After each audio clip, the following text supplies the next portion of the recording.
This video will show the database feature for cabinet door locks and cabinet drawer front locks.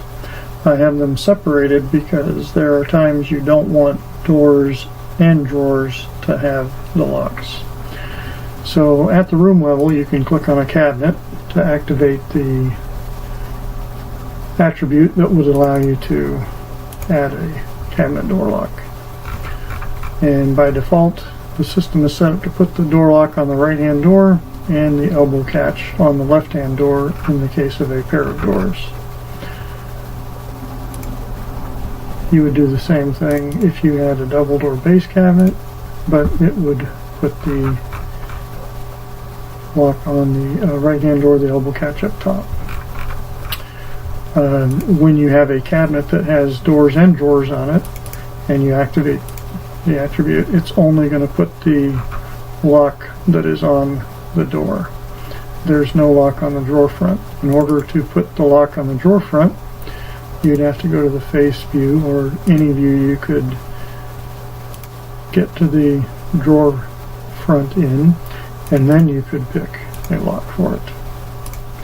Now, all of the locks, when you pick them, have the ability to have the elbow catch adjusted, and you can also adjust the lock's X travel and Y travel in case you need to put in a special lock or tailpiece that isn't standard. When you have a lock that might interfere with your drawer box, you can pick the drawer box subfront and then choose a scoop pattern that will work for the lock in your situation. So you can just pick whichever one works for you. And the same thing would happen in a bank of drawers. However, if you choose to, when you're putting a lock in and you came into a situation like this, you could actually choose to move the lock. Instead of having it at the top, you might want it on the side of the cabinet. There are times that is a requirement.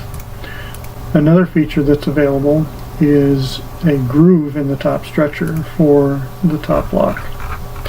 So here you can see that top stretcher has a groove. If we go to edit that, you can see that there's a groove in there.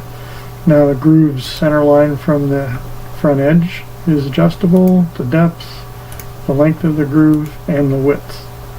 The reason the groove currently is 2/3 of the length of the stretcher is so that it will work in applications where there are two drawer fronts on a cabinet and two doors. Then the groove, as you can see here, would be long enough to accommodate both of the locks. That is simply a UCS that you can choose to turn off if you wanted to, and then it would no longer make the grooves in that top stretcher. And that concludes this video.